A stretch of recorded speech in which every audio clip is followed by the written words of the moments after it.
Well, hello again, Dennis Fluer. I'm your host at Tripplanning101.com.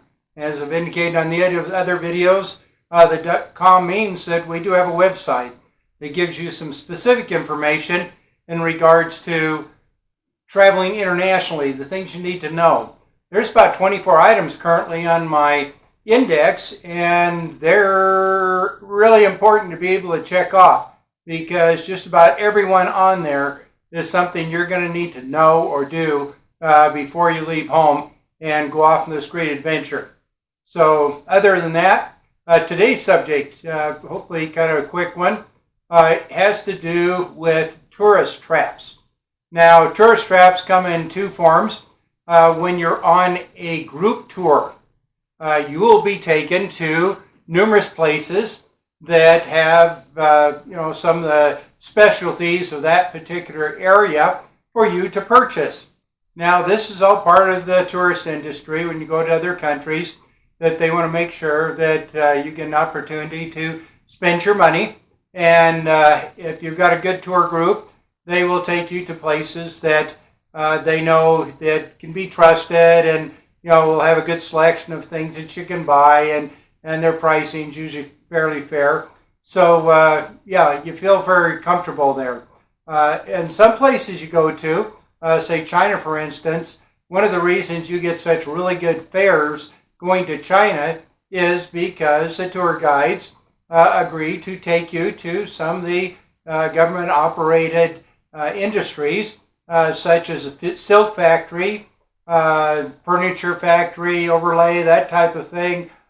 So you will see some specific ones that, of course, the government in China does operate, but they're good, and they're kind of neat. We've bought numerous different things from them. One thing we learned when we went to the silk factory in China is that they were selling silk ties, things that you could probably pay, $15, $20 here in the U.S., that there you could get a lot cheaper.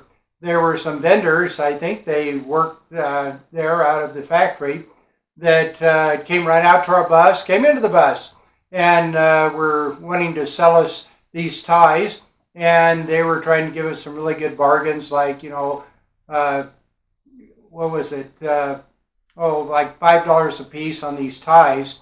And as we're getting ready to pack up and leave, the price suddenly went from that down to $1 a tie if you bought 10 of them. And they had some pre-packaged groups of 10.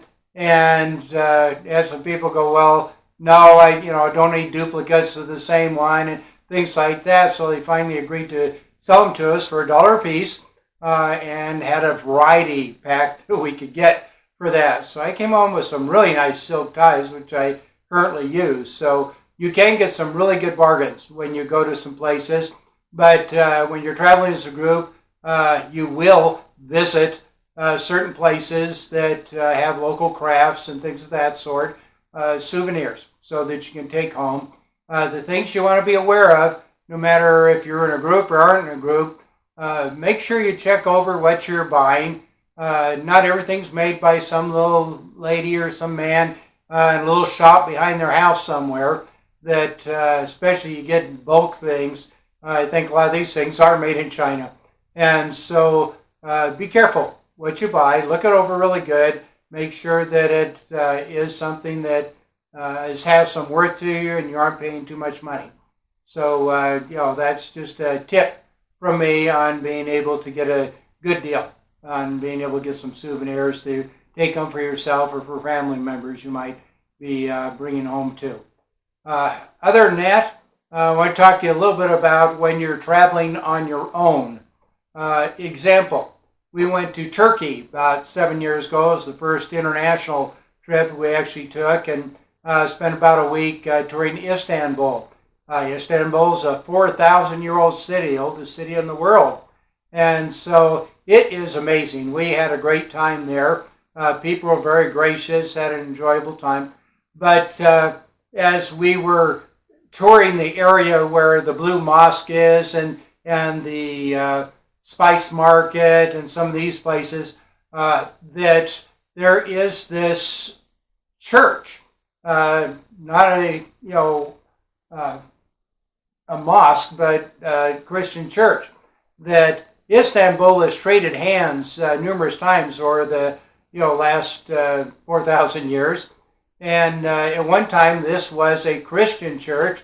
And then when the Muslims took over the area, they covered up all the frescoes, all the artwork and everything in the church, because their churches are quite simple. They don't have a lot of other decoration, other maybe colored tile or something. And but they were restoring this back to its original Christian base. It's kind of a tourist attraction. And so they had this really long line, and so we were getting ready to get in the line, and this fellow came up, speaking very good English. You'll find a lot of people there that do. But this fellow, I think he was actually born in the United States, and then he had family and relatives, and lived there in Istanbul. And he struck up a conversation with us. Somehow he knew that we were tourists, not because I was wearing a Vietnam t-shirt and a Cambodia hat, but for some reason he picked us out. And very pleasant fellow, and he offered to be able to go up and get tickets for us. Excuse me, trying to get over a cough again. And, help us so we didn't have to stand this long line, and kind of show us around a little bit. Well, we were trying to tell him, no, that's not necessary and everything, but he was rather insistent. So I thought, well, that's really nice. So sure enough, he went up, got us tickets, and we walked right in. And he spent time with us explaining about the cathedral and all the different things. And we spent an hour or so inside there and really enjoyed it. And as we were coming back out, he asked us, well, by any means, would we be interested in seeing a shop that he had? There's a couple of blocks from there, and they did carpets, rugs there, and the Persian type thing that you see from Turkey. And we thought, well, he'd been really nice to us and showed us all this. So yeah, we went ahead and went with him, and well, we spent about an hour and a half in his shop.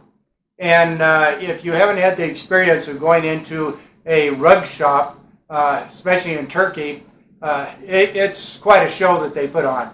They brought us in kind of this, big showroom, had all these beautiful carpets all over the place, and brought some out and had them on the floor, and asked us, well, which one of these would we like? And we looked at them, and we thought, well, no, that wouldn't go with, at home, that we don't have a place for it, things like that. Well, they kept bringing out more. Now, they just don't bring them out. They go through this process. It's just simply amazing. These are, big carpets. They're probably, 8 to 10 feet, diameter, kind of circular oval carpets. And fellow would bring this carpet out, and he'd fling it up into the air, and it'd spin around like a leaf and gently come to earth and settle. And, okay, how do you like that one? Do the colors match and things? And, well, no, that's not quite it. Oh, okay, we got more of them. And, yeah, by the time we got through, we had probably a 1.5 to 2 foot deep pile of carpet there. The only challenge we had was that the carpets we're looking at, especially in the size that they were several $1,000s up to maybe $10,000 to $20,000 a piece, and they would ship them for you for free.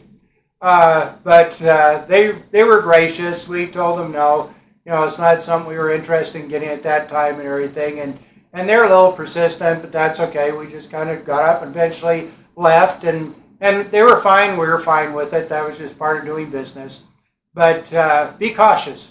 When people come up and want to go to that extreme to help you do something, there is probably a reason behind it. We found when we were in Italy, something you had to watch. Guy come along, have a whole bunch of roses, in a bouquet thing, and he'd pick out your wife or who you're with, and pull out one of these roses and give it to you, as a beautiful lady, here, have a rose, and you're thinking, oh, well, thank you. Except, he wanted to charge you $10 for that rose. So, be careful. Don't take things from anybody.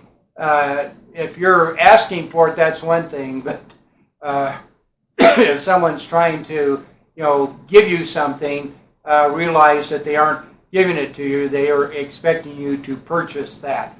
So unless it's your idea, yeah, just be kind, say no thank you, and they usually will move on.